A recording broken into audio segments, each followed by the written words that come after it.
Hello and welcome. This is Enrico E. Manalo with another episode of Intentionally Act Live.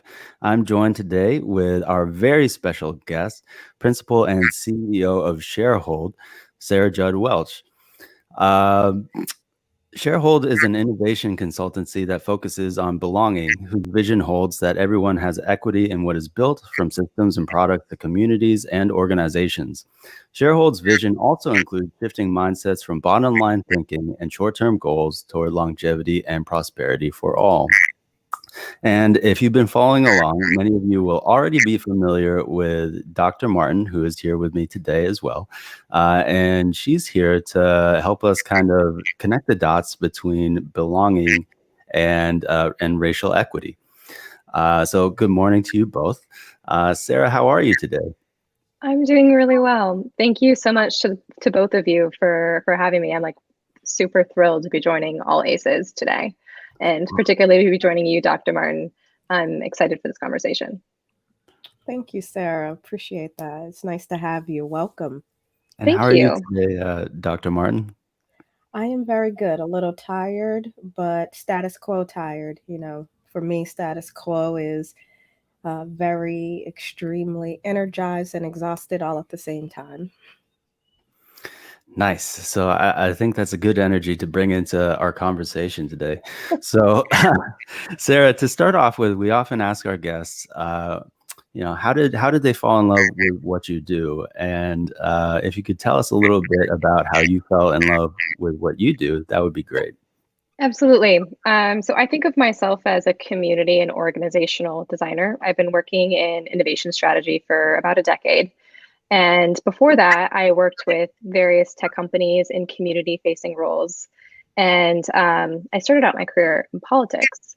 Oh, I was always driven by wanting to make things better for other people, and to really serve others.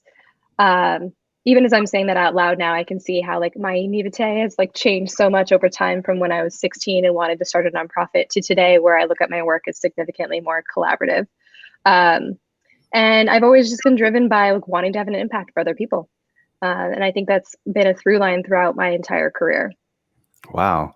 So that's great that you've been able to pull that thread from, when you were before you were even working to today. I mean, I think as a kid, I wanted to be like an astronaut or a superhero, which I'm At crushed one to find point, out is At not a one point, I possibility. also wanted to be an astronaut. But when I was 16, I thought I was going to start a nonprofit. I always thought that I'd be working for myself and I'd be solving community-oriented problems. Um, Today, what I really love in my work is going down deep research rabbit holes. In design research that we use in our innovation practice at Sharehold, a lot of our work is driven by research that is qualitative and conducting deep interviews of people with empathy and humility together, to understand what is going on, what their needs are, what they imagine for the future, and then aligning the interests of various stakeholders, or calling out where there's misalignment and then co-designing new futures together. And I really enjoy going down deep rabbit holes to understand various topics and understand other people's perspectives, and then co-designing new solutions. You Um, know, I love solving problems.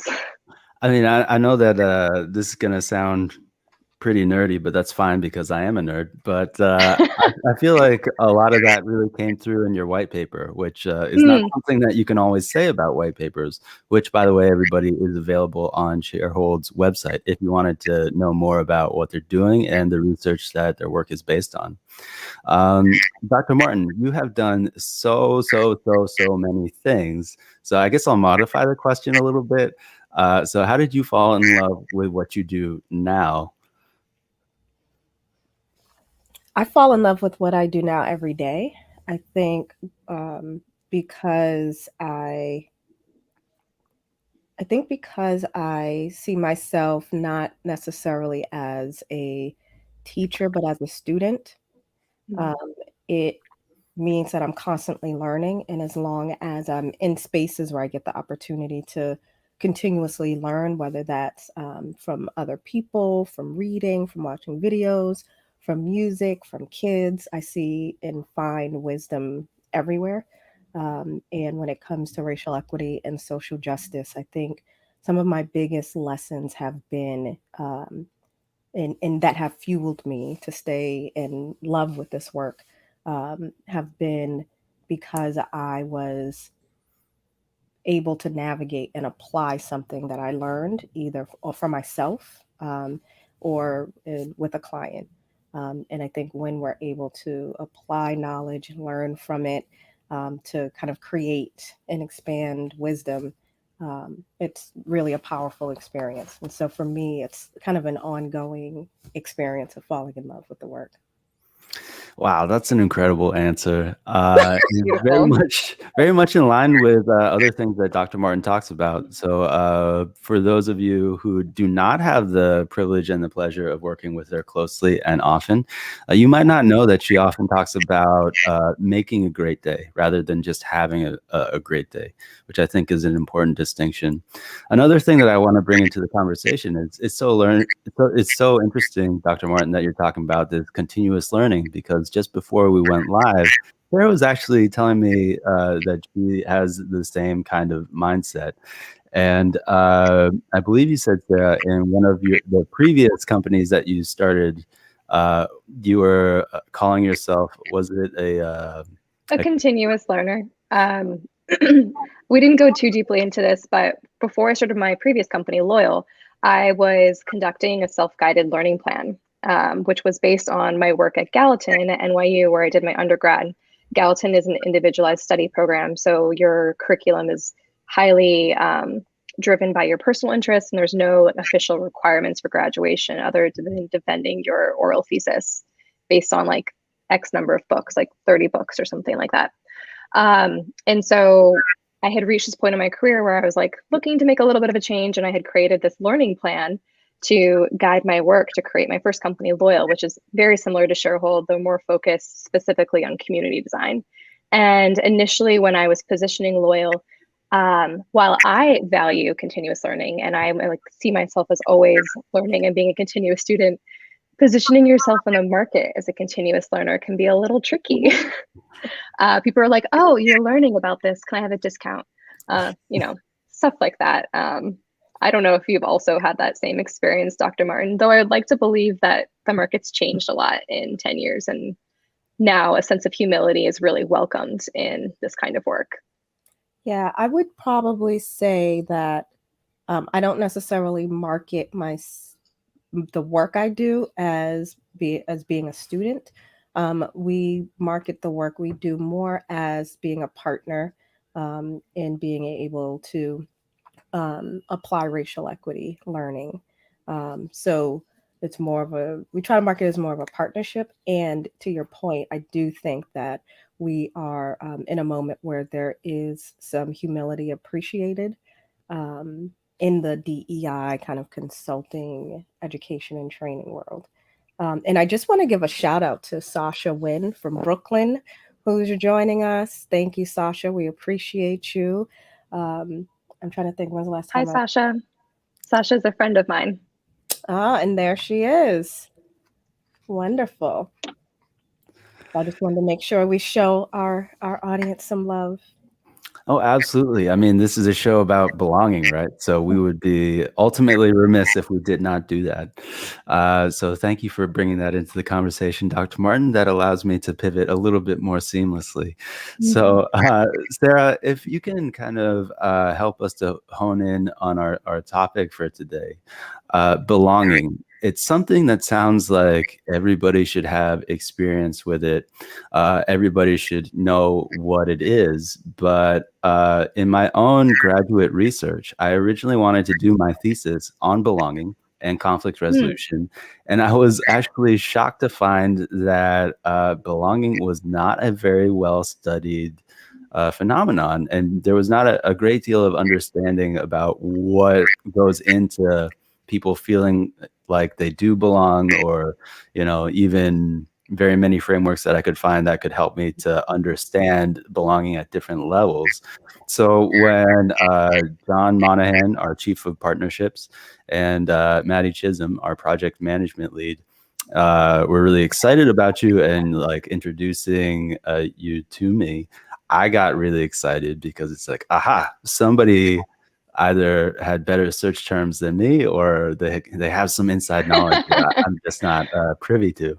So can you kind of set that up for us? Like what is belonging exactly, and why is it kind of important for organizations to be really thoughtful about when they're designing, Yeah. where they'd like their work to go? Yeah. So many people use the language of belonging, particularly in Sharehold's world, coming from community design, organizational design. When anyone is building any kind of community program, they're often striving for a culture of belonging. And I would say that language started popping up in our work around 2017 or so, around, I would say, coinciding actually with Airbnb using the language of belong anywhere. As soon as like that language started coming onto the market, our clients were all about creating cultures of belonging and using belonging almost synonymously with the word community, or as like a euphemism for happiness or some sort of aspired uh, ideal, like a utopia ideal. And it was very, very non-specific. So we started asking questions like, what do you mean specifically by belonging? Yeah. And there wasn't a lot of answers. So my team began researching it. And we did find some literature and background on belonging and how people defined it. One, it's defined as a fundamental human motivation.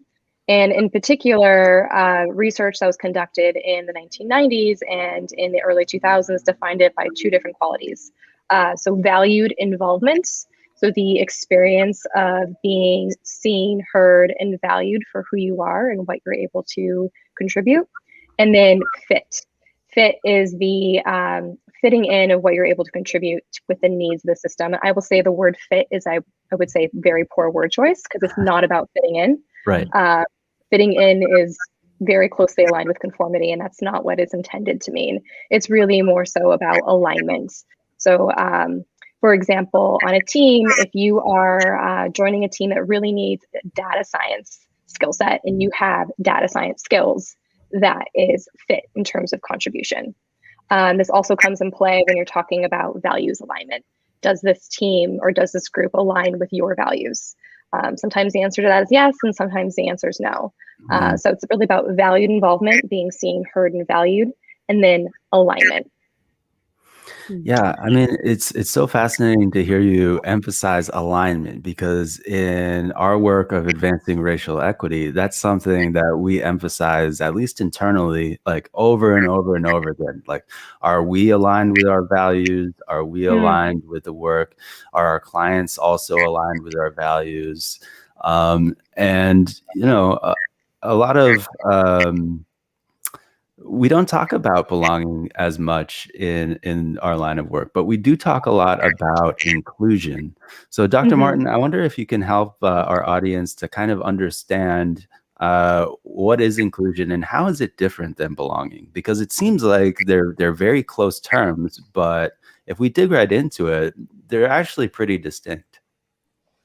So I will actually lean on one of our values as as something that's really important. So in DEI work, which we're not a traditional DEI firm, so we don't use the language of inclusion in terms of like how we work with our clients and what we're striving for. But in the DEI space, when people are talking about inclusion, they're talking about creating organizational environments where people feel like they're welcomed, where people feel like they're part of the organization, where people feel like they are able to kind of really fully engage and participate. Right. So it's one aspect of belonging. And what I'll say is on the collective care side of the house, we talk about self-care as an alternative, collective care as an alternative to self-care. That we live in a in a society and we work in organizations where we're oftentimes told you need to take care of yourself, you need to do self-care. And usually it's a pretty rigid, narrow scope of what it is that you do to take care of yourself. You can do yoga, you can like meditate, Right. and and in the organization will help you do those things. When in reality, um, in relationship to belonging, we really need each other. There's an interdependency that exists as part of the complexity of organizations and human relationships, and that interdependence is has to be fostered. It doesn't just happen on its own. It's there as something that is foundational, but we oftentimes don't, in organizations, create the space for people to really engage in that way. And so, collective care really is about how do we make sure that organizations are taking care of everyone on their teams, that they're creating the space for people to take care of each other, and that people are able to have space to do the things that they need to do to take care of themselves, which looks and feels different for different people.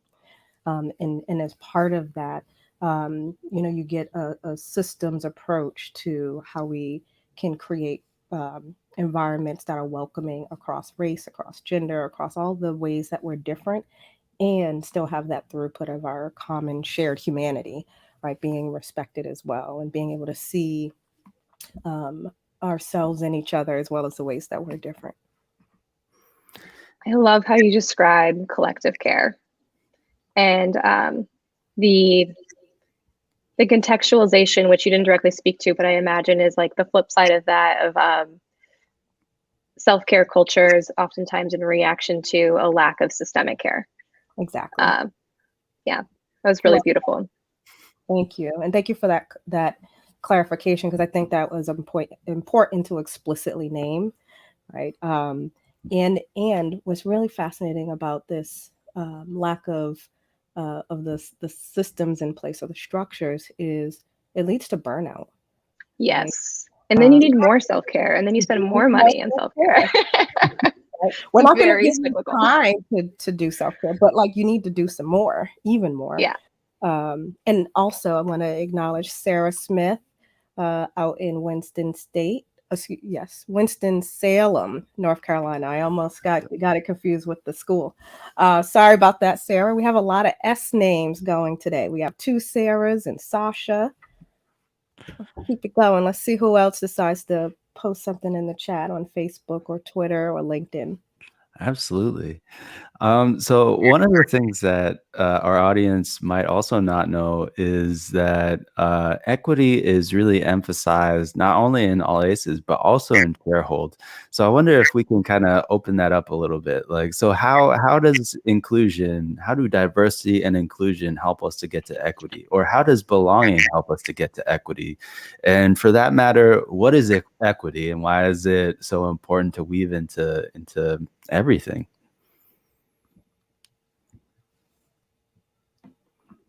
Are you throwing that at both of us right now? Yep, just throwing that up in the air. Just throwing it up in the air. So the question is, say the question again. Well, so what I was really noticing is that in Sharehold's work, there is an emphasis on equity, right? And that seems to be something that our company, All Aces, also really finds important. But you can't get to equity just from the jump, right? You have to work. You have to move some pieces around before things can flow toward equity. And it seems like belonging might be one way of accessing that. But diversity and inclusion are kind of the ways that some of our clients ask us to help them to get to equity. So I'm wondering if we can kind of draw the connection for the audience there. Okay, so we're drawing the connection between how we approach advancing racial equity with organizations and the work that Sharehold does and with belonging work. Maybe we could start out by defining what equity is and what it looks like. Mm-hmm. Yes. So, I think from a framing perspective, I think it's important that um, this is going to sound bad, but I'm just going to say it because it's how it popped in my Brace head. yourselves, everybody. And that is, it doesn't matter to me what we call it as long as we're doing the work, right? So there's diversity, equity, inclusion. There's justice, equity, diversity, and inclusion, aka All right. DNI. There's D ampersand I. There's DNI, Mhm. DNI. There's all of these different words. I've seen EDI as well. Yes, DI. There's like so many. There's lots of words, but ultimately we're talking about how do we make sure that we're removing the barriers that are in the way of people reaching their full potential, right? Mm-hmm. And so equity is about the process that we have to go through, the practice of having strategies to understand what those barriers are for.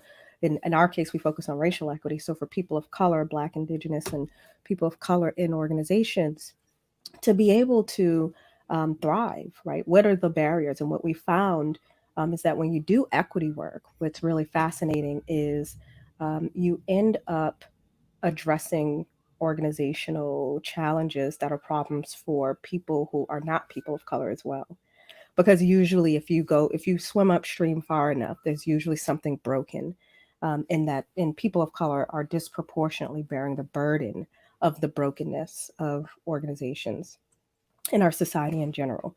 So that said, when we are able to do equity well, we end up in situations where there's less friction to accomplishing what we want to accomplish in the organization, that for ourselves and in support of the larger organizational mission, and we're able to show up as our full authentic selves, in whatever that means, which is different for different people.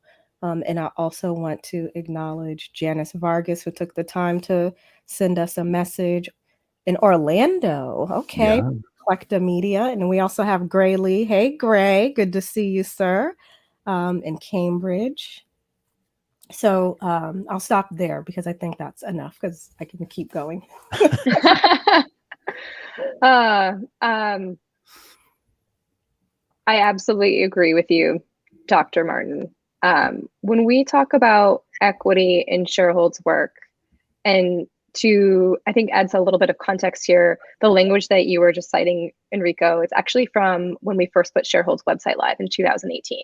And it was not necessarily through the lens of racial equity. It was more Mhm. through the lens of equity within the design process. Uh-huh. So in Sharehold's work, we are often tasked with solving a specific challenge. For example, one challenge we're working on right now is we're working with one of the largest Reform synagogues in New York City, actually one of the largest in the country, to prototype and build a digital membership model. Oh. And that's just like one example, but some other challenges we might be looking at is like, how do we create a more creative company culture? But what ties all of our work together is the design process that we use that is inclusive of a wider stakeholder set in creating and building co-ownership with the core stakeholders in a problem to design a specific solution together. And typically when organizations are solving these types of problems, it's like some executives go in a room, they make their own solution. Maybe they talk to like their most important, like largest equity shareholder who has like a big financial stake and ask them for their opinion. And maybe they do a little bit of like a market test, like an A/B test, but it's not a very inclusive process. And what I love so much about design thinking and why I've been so drawn to this type of practice is because the design thinking process directly brings users into the solution building process. And also, like, this is not the reason to do so, but the numbers don't lie. Like, there's significant evidence that practicing design thinking and bringing users and a user-centric mindset into the solution building process has a significant return for companies. I believe it was McKinsey, they've created design index, and the companies that practice design thinking, those that are in the top 20% quartile outperform their peers 2 to 1. Mhm. So there's like a significant financial return for practicing business in this way. That being said, you should be practicing this regardless of the financial outcome. Like that's like a poor reason to do so, but if that is something that is you're driven by, there is a return. And anyways, going back to the point here, we know that creating a process for solving problems that is significantly more inclusive, that brings your users, your customers, your community members into the solution building process and amplifying their voices has a better results and outcome. And you're creating solutions where people are seen, heard, and valued, and deepening belonging both in the process of finding a solution as well as in the challenge outcomes. So that's how we think about what it means to build equity or co-ownership or to create a sense of belonging throughout our design work. Yeah, thank you for that. I mean, one of the things that was really coming up for me is for a country that stresses and emphasizes the value of the individual, at least on paper, at least rhetorically speaking, it, all of a sudden people are blown away by the innovation of inviting people into the decision-making process, right? It's like, but isn't that the basis of our whole political system? Isn't that supposed to be it? And yet this is not how business is practiced. So right, like, but what is that tension? Like, we've got our national culture that we state and these values that we state, but we know that this is not how business operates or has operated for a long time. I think that's a really good point, but we must also keep in mind that the individualistic democratic values that we practice in the United States are not necessarily actualized. And in my opinion, and this is a strong one, I think that the democracy that we have in the United States is a complete facade. It's not a democracy. It is run by whoever has the most money and is able to accumulate the most power. And that trickles down into the way our economy operates and like the lived experience of everyday citizens. So it's not really a surprise that this is showing up in the way that we do business. Right. So what you're saying is, in a system that can result in billionaires or like 6 people holding 40% of our national wealth, that doesn't lend itself well to equitable business practices somehow. Exactly. And like really personally, like I don't care if there are billionaires. What I do care about is when there's such disparity between someone being a billionaire and what someone who lives down the street from me has. Yeah. I'll just add just 2 things, because I think the amazing thing about America is that in spite of all of its flaws and faults, including kind of capitalism and its impact on us, is when we think about power, like as something that is not only, as the social researchers say, kind of the social theory of power. When we think about power over, right? Like that's the traditional ways we think about power. And I think from a belonging and a racial equity perspective, the other layers of power are important for us to cultivate so that we can make the kind of progress that we need to make in organizations and in society. So, for example, power within, our ability to understand who we are and what motivates us and what makes us irritated, and what fascinates us about the world, what rejuvenates us, kind of those very foundational things that we're not taught in school to learn. And so we oftentimes don't have that level of power, the power within, the power to, this idea that we have agency to do things. We've seen it most oftentimes. People speak to protests because they're very visual and visible. And there's a lot of agent, that's kind of power with, but it's individuals leveraging their power to participate with larger groups to amplify the ability to change narratives, to shift dynamics and things like that. And so I just wanted to add that context around power, that there's a lot of layers to it.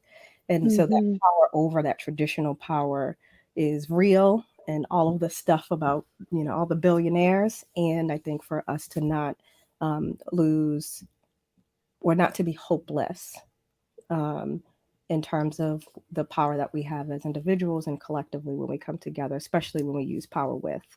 And so protests are a concrete example, but there's more than that. It happens in organizations when people come together, right? To kind of work on hard problems. It happens in communities when people come together to work on hard problems. And so I just wanted to kind of celebrate that and lift that up in this conversation. And then I said two things.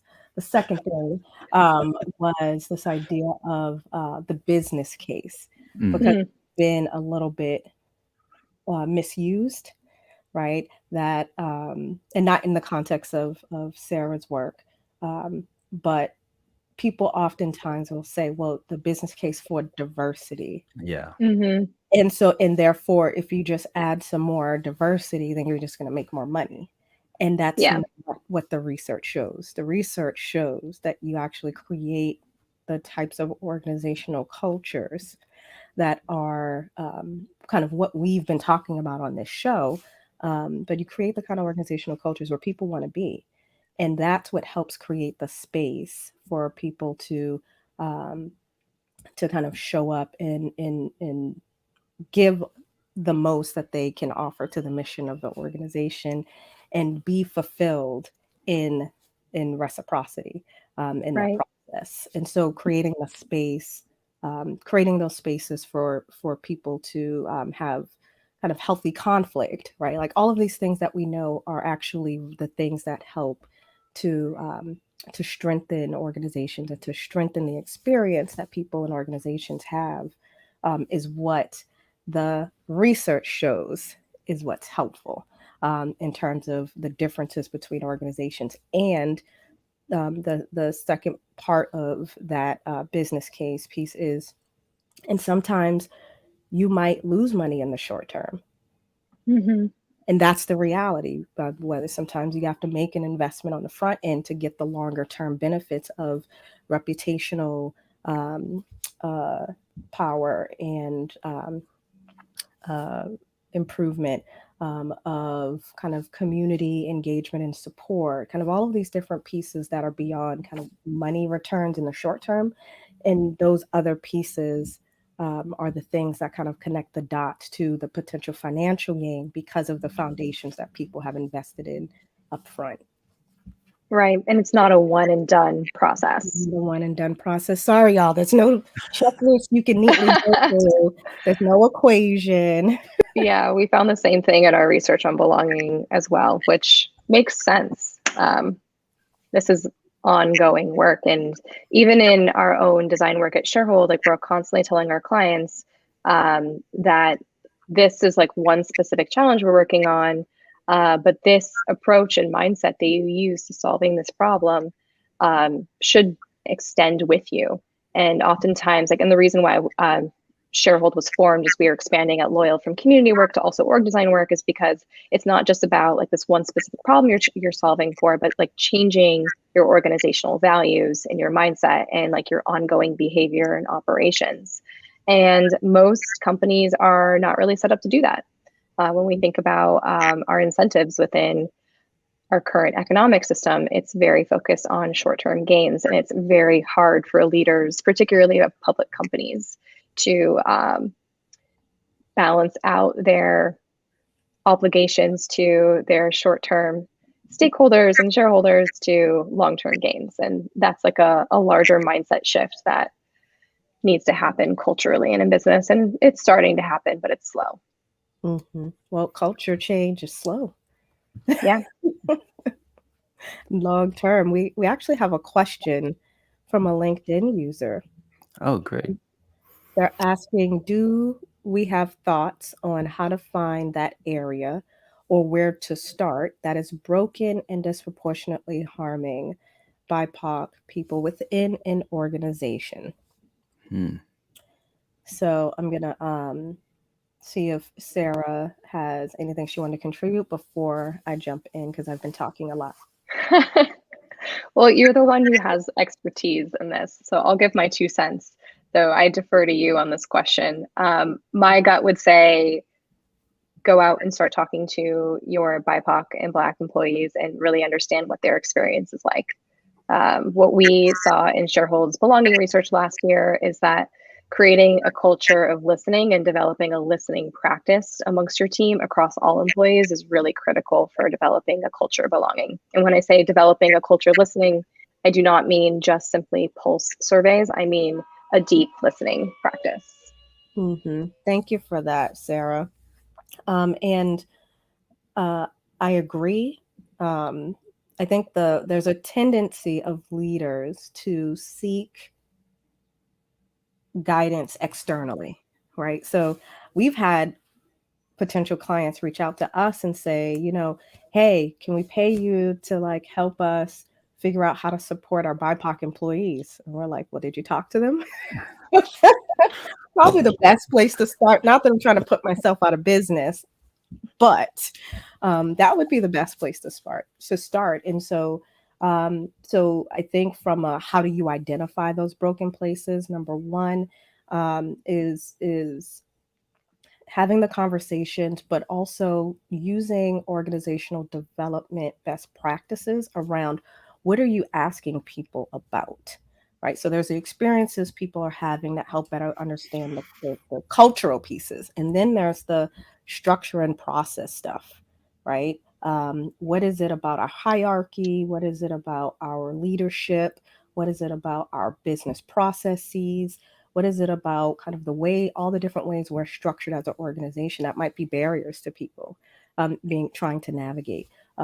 Is our strategic direction clear about our commitment to racial equity and social justice? Even though, then the caveat is that's not all of the work. And I know some people feel like because they have a statement that they have arrived, but that's not the work. That's part of it, right? It's a signal to people about where you stand. The challenge becomes once someone walks through the doors of the organization, what is it that they experience? Because if the strategic direction, the mission, vision, values is clearly stated, and someone comes to work for your organization because they were inspired by that, and they show up and they get the bait and switch, and it's nothing like what was on paper, then you're going to have a revolving door of employees coming in and out, especially people of color. So that's the cautionary tale there. But ultimately, you want to kind of go through all of the different layers of the organization, using those organizational development frameworks in order to really look at all of the different pieces with your teams to see where those barriers are and what are some of the things that are facilitating equity and people feel like are working, because you want to build on those strengths. No, most organizations aren't completely devoid of good stuff happening in them. Yeah. So you want to also be looking at what are the things that are working well and really dissect why they're working well across different groups, and then kind of put it back together again and see how you can apply that to other areas of the organization. And then the last thing I'll say on this point is there's a kind of knowledge building and sharing that needs to happen as well. And what I mean by that is there's one thing for leadership to be kind of going and having conversations and learning. It's another part of this, the next level is that people in the organization are able to have conversations with each other and learn from each other. Because that's also a part of belonging, but it's also a part of culture building and development and relationship building.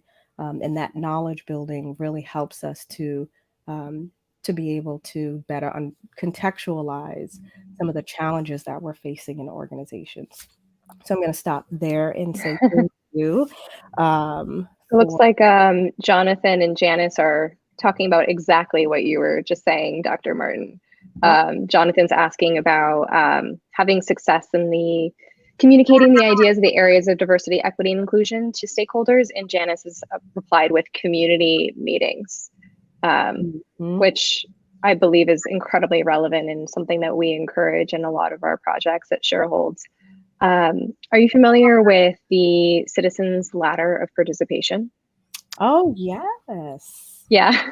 I mean, it's probably familiar to you from your work in the city of Boston. Yes. Yeah.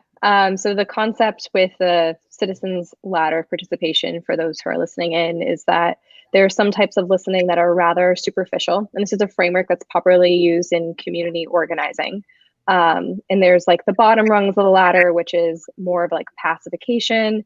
you're simply hearing, but it's very superficial. You're not taking any action. And as you move up the ladder, not only do you begin to take action, but you also begin to have a more participatory decision-making process and co-ownership over decisions that come out of that listening process. And I think community meetings is a really fantastic place to start. Yeah, I mean, ultimately, when it comes down to it, space has to be created for listening to happen and for conversation to happen. I think one of the things I learned as a teacher, and in another life, I was an ESL teacher.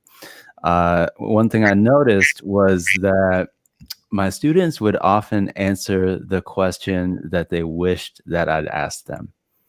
And so I started to kind of think about this, and it's like, okay, so there's obviously things that I want to know, but then on the other side, there are things that people want me to know. And so there's some kind of process of honing in on aligning those two wants that is like a successful question. And, often when people are not listening, it's because it's not the answer that they were expecting or hoping to hear, which is, frankly, just too bad some of the times. And some of this, of course, because I'm a conflict guy, is tied back toward a certain, it's usually not conscious, but a subconscious motivation to avoid conflict, right? Like nobody likes to have hard conversations. But I would argue that again, nobody likes to hike up mountains. What they do like is the feeling of afterwards having hiked up that mountain, or afterwards having had that hard conversation, and really feeling like they've been listened to, that their concerns are being addressed. And it is really mind-blowing. Like, we run into some people who, as Dr. Martin said, like they just haven't talked to their employees. But in my mind, that's the same kind of dynamic, because as we all know, the further out we get from a problem, the more that we avoid it, the scary it is to confront it. And in some sense, I feel like that's kind of our cultural position on equity too, right? It's like we said at the beginning that we were all about it, and then a lot of time has passed, and now it's really scary because there's a lot that's been going on between that first expression and now. Yeah, conflict can be productive. Yeah, absolutely. Yeah, as our resident conflict management expert, Rico, and actually, conflict is necessary. It's a clarifier, right? Like if we can't engage in conversations that are hard, regardless of the topic, whether you're talking about racism or whether we're talking about whether or not we should implement a new program for the organization or a new product or service, if we can't actually have kind of disagreements and work through them to understand each other's perspectives, we don't reap the benefits of having better ideas, better products, better services, because we're too afraid to say things. And it's a pattern you see in organizations where, you see organizations do silly things. Huge multinational corporations put out, bad commercials or bad statements or things like that. And that there are thousands of really smart people who work in the organization, but it says something about the culture that no one felt comfortable enough to say something about, that's probably not a good idea.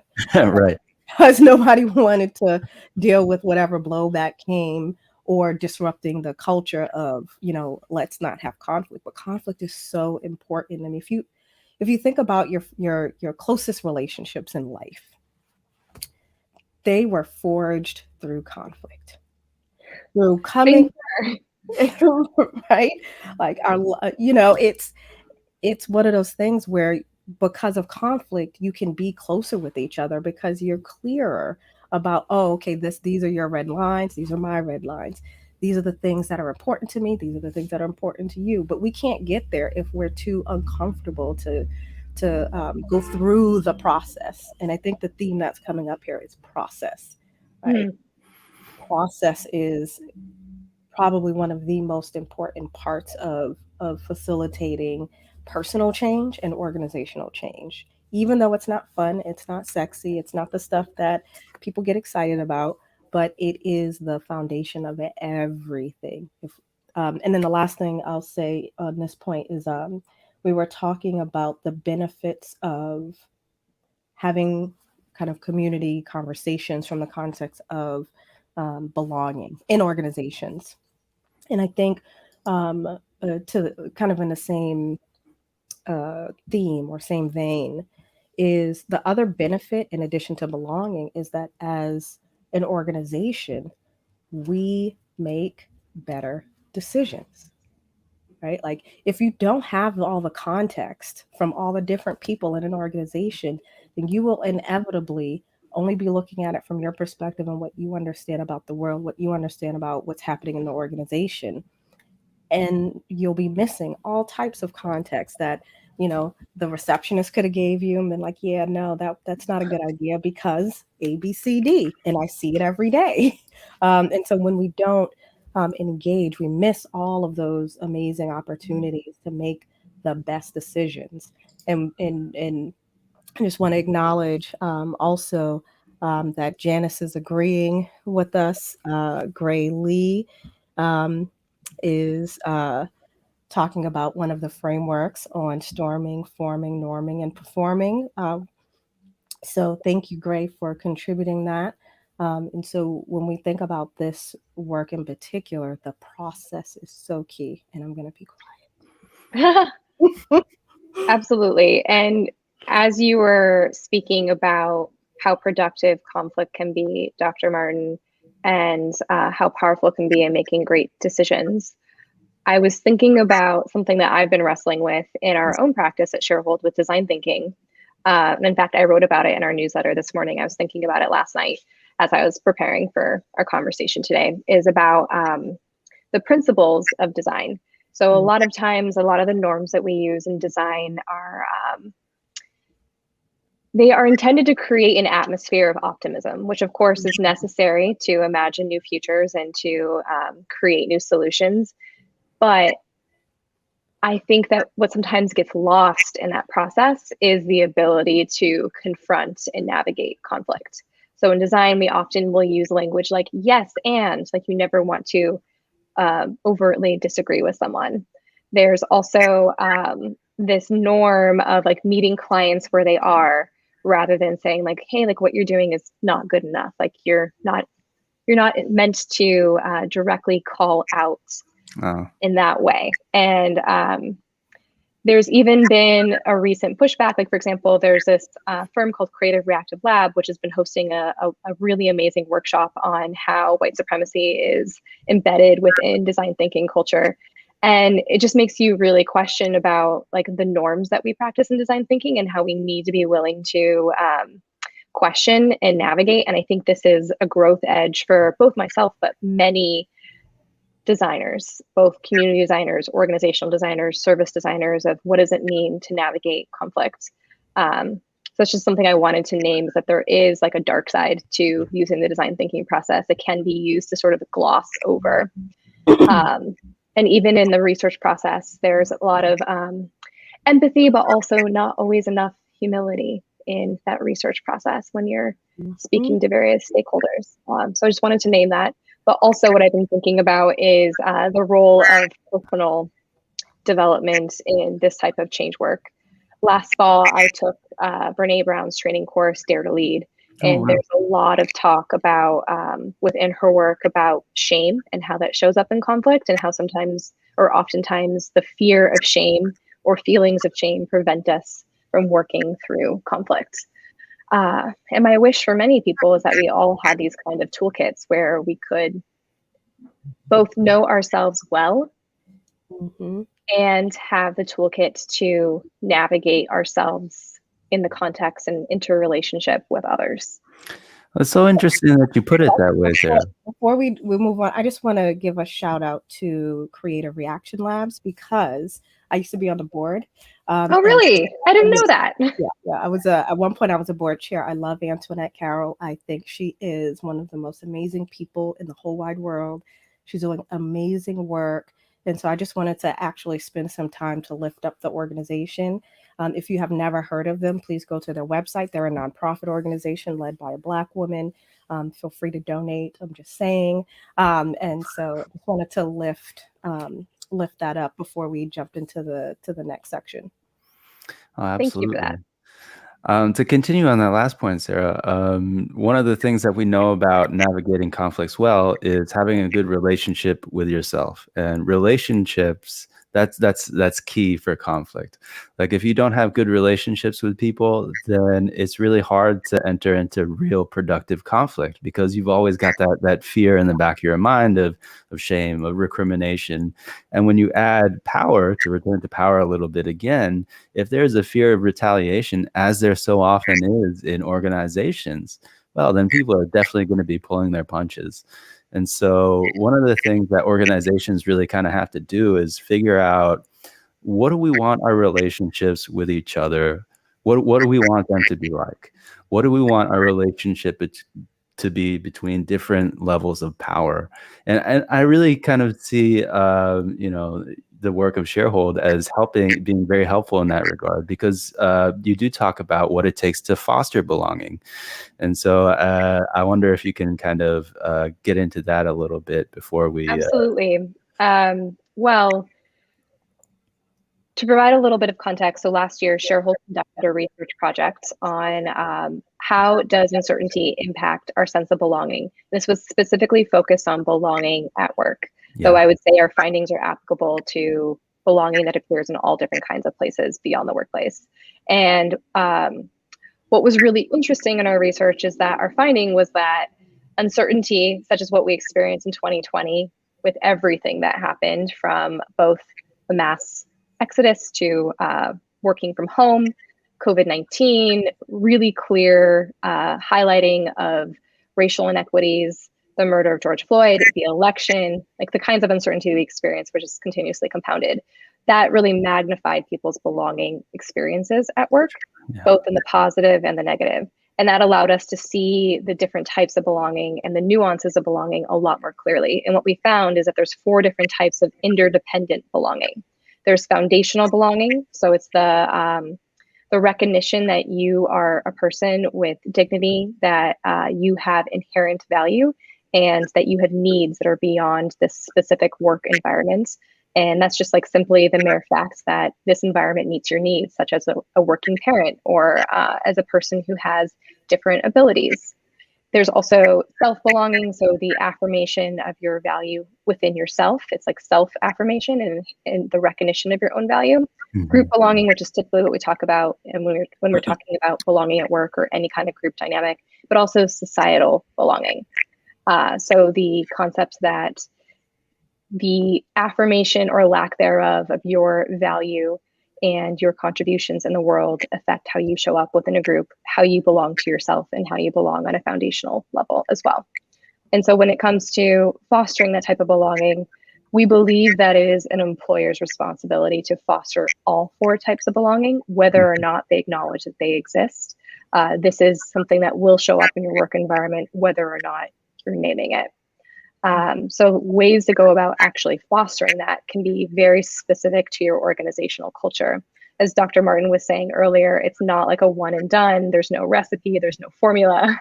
It's really about understanding what your belonging experience looks like within your individual organization, and then working to foster those specific types of belonging that might be missing, or perhaps ones that are overemphasized. So for example, an organization that is highly indexed on group belonging is likely suffering from a lack of self-belonging, or maybe foundational belonging as well. We found that the types of belonging were highly interdependent depending on the specific context. So just acknowledging that this is something that you have power over as an organization, developing the listening practices, benchmarking belonging, like really understanding what that data looks like, and then creating plans to show that your insights were heard and bringing that into action. Mm-hmm. I think one specific way that I would recommend for all companies is to acknowledge that your workplace shouldn't be the only place where you foster belonging in your life. Yeah, right. Like employers have such inherent power in shaping belonging experience and an outsized impact in shaping belonging in Americans' lives because of the cultural trends and the economic trends we've seen over the past century. And that's something that I believe that we should question. We should really begin to push back on that. Of, do we want our lives to be so centered around our professional identities and senses of meaning? So my recommendation for employers would be to also make sure that you're providing your employees enough breathing space and time off so they can foster their sense of belonging, particularly their self-belonging outside of work as well within other communities. Yeah. Great. I was just gonna a few things.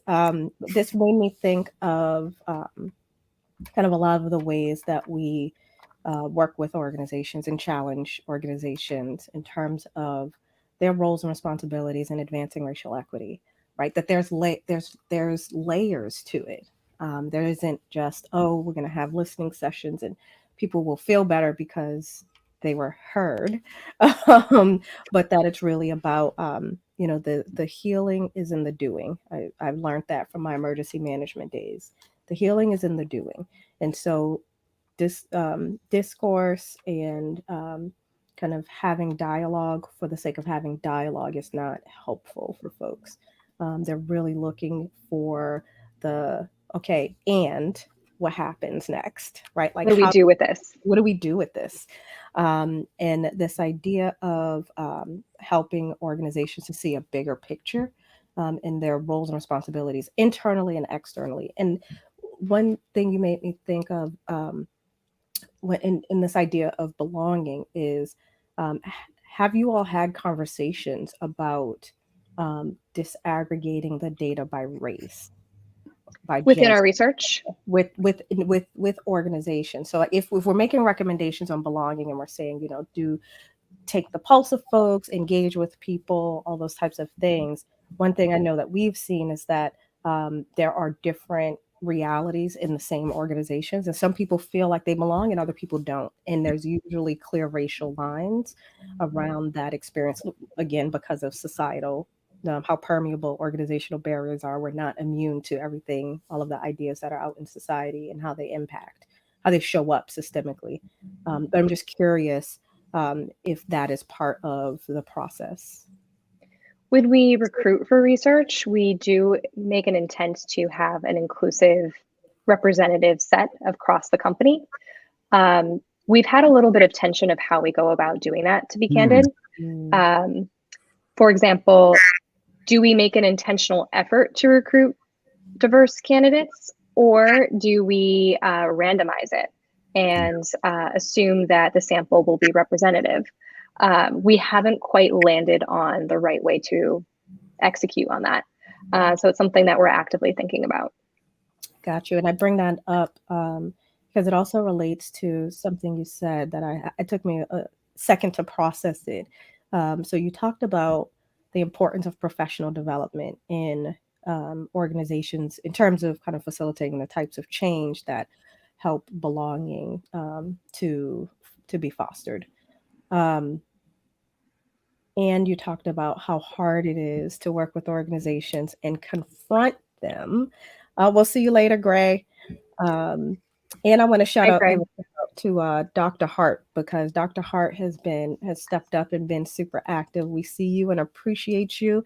And I see Tyreek is in the building.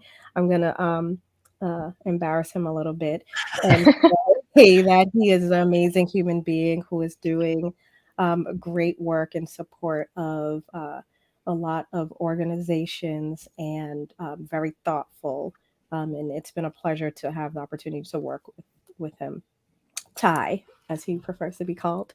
So all of that said, when we think about how do we confront organizations in a way that is productive, right? So you talked about how design language kind of limits and restricts our ability to feel like restricts our ability to have healthy conflict. And so, and you kind of gave like two extremes. One on the kind of, you can use the design language or tell people kind of what we think they need to hear. And so I would offer in this context that there's a spectrum in there, right? And as people and organizations, we have to figure out what our style is in doing it. But ultimately, um, what I found with organizations is if we're able to understand what it is they care about, what it is they're trying to accomplish with whatever work they're doing Hmm. with us, then it's easier to be developmental, and you can still use the yes and, right? You can still meet people where they are. You kind of have to, right? Because if we are too confrontational without it being That's um, also counterproductive. is counterproductive, right?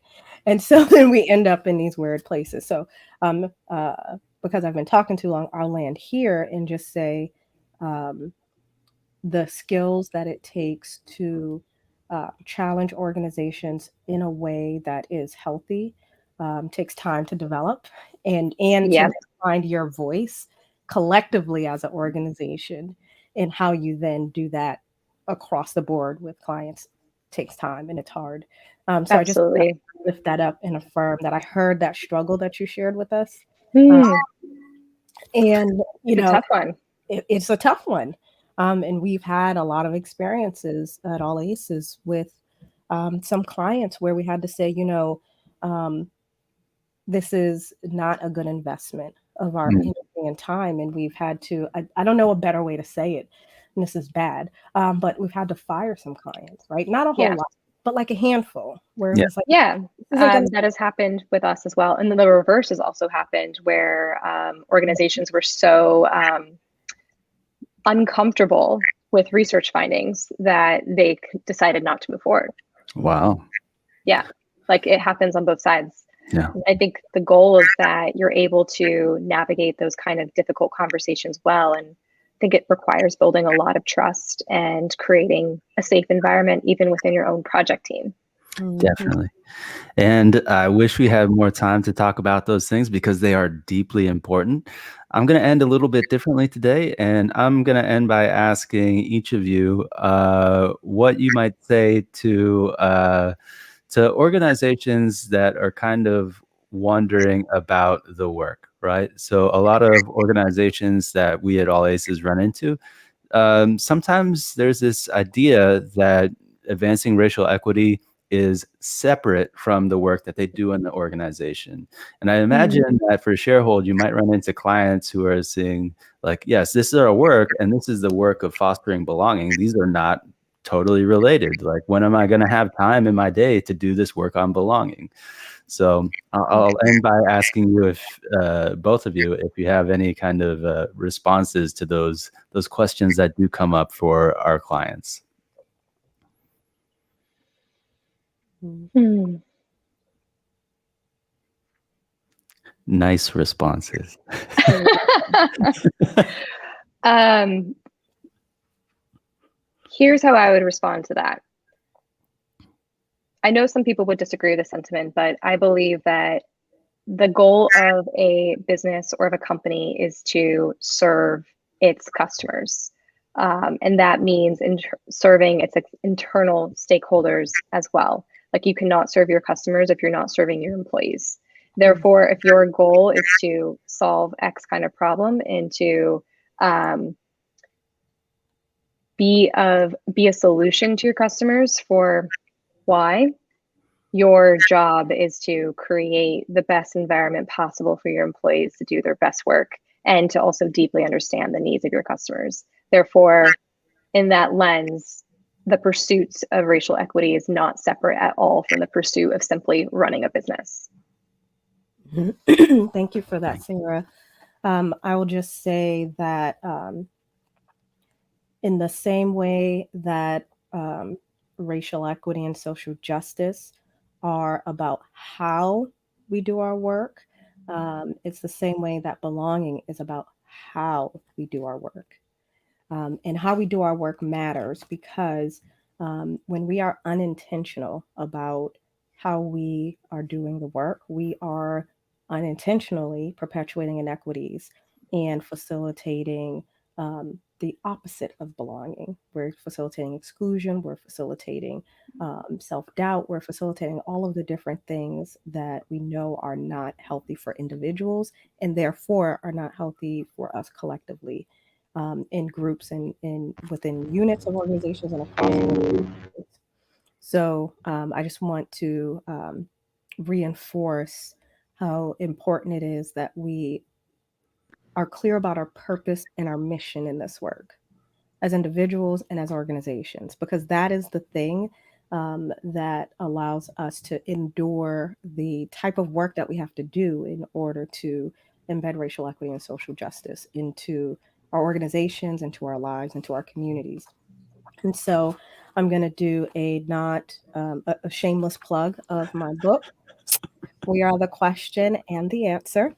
It is now not only available on Amazon, but also on bookshop.org. And so thank you for those folks who held us accountable to having alternatives to Amazon. That has been addressed. So looking forward to continuing these kinds of conversations. Thank you, Sarah, for being so wonderful and amazing and being a part of this conversation. And back to you, Rico.